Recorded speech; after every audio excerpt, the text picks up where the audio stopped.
Hey Bethany, welcome to our weekly podcast where we preview the Bible passages we'll be listening to this week as we read through the Bible chronologically.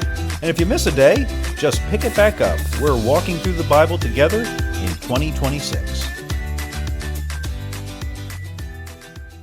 Isaac, it is so cold out. It is so cold, man. I don't love this. I don't love this at all. I don't know where I'm going with this, Yeah. but I just thought I'd say it. But here we are. We are back. Okay, so we are doing our Through the Bible Chronologically weekly preview. And as always, this is just a flyover. It's not a deep dive, but it's meant to help you listen well as we head into this next upcoming week. This week is a big one. We finished the book of Job, finally, Yay. and then jumped straight into the opening chapters of Exodus. From one man wrestling with God to a whole nation being rescued by God. I am so looking forward to that. But before we finish up, we have to start with Job. Up to this point, Job's friends have talked a lot. And God has been silent. But beginning in Job 38, that changes. God finally speaks. And when God does speak, he doesn't answer Job's questions probably the way we would think he would. God doesn't explain the why behind Job's suffering. Instead, he reveals the who.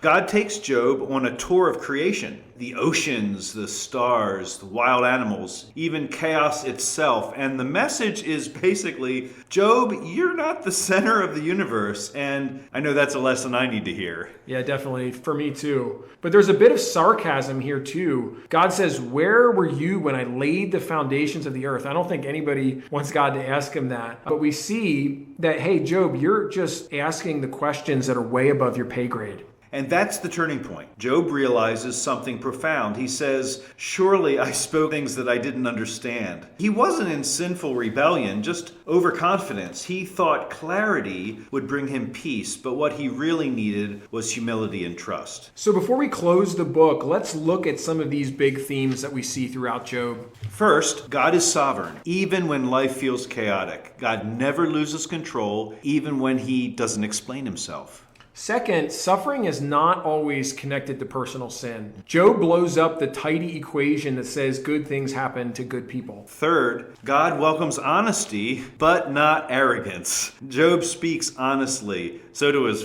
three friends. How many friends? 4 friends. 4 friends. And God affirms him. The friends speak confidently for God, and God rebukes them. Fourth, wisdom comes from fearing God, not mastering answers. I think that's something we all need to hear sometimes. Job doesn't get a philosophy lesson, he gets a vision of God. And fifth, restoration is an act of grace and a reward. Job's ending isn't payment for his endurance. It's just simply the kindness of God. So here's some quick takeaways as we close Job. First, God is not obligated to explain himself, but he is present with us.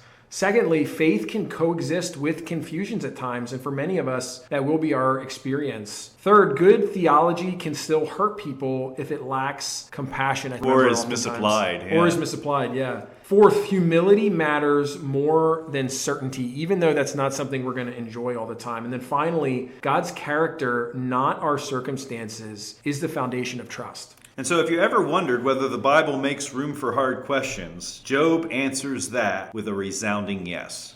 Then we turn the page to Exodus, and Genesis tells us who God is, how sin enters the world, and Exodus shows us how God saves. It's the foundational salvation story of the Old Testament. Everything that comes later, law, worship, kings, the prophets, flows out of what God does here. And even in the New Testament, they're constantly referring back to the Exodus. And honestly, it starts out pretty grim. God's people multiply.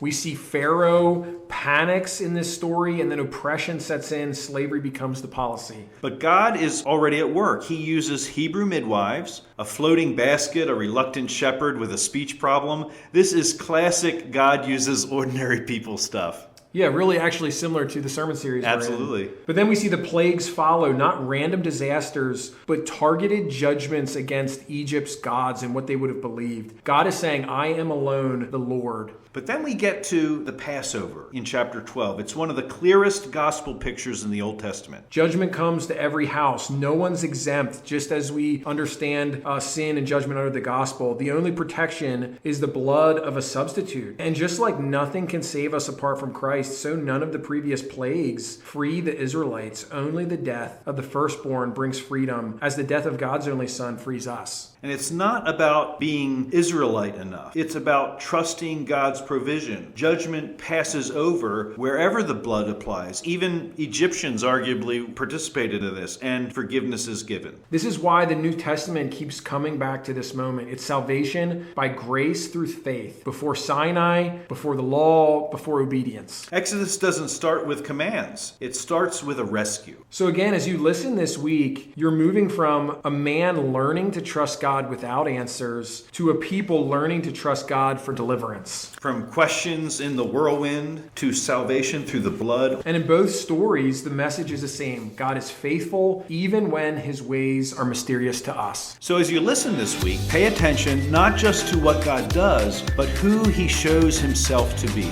And we're so glad you're listening along with us. We'll see you next week.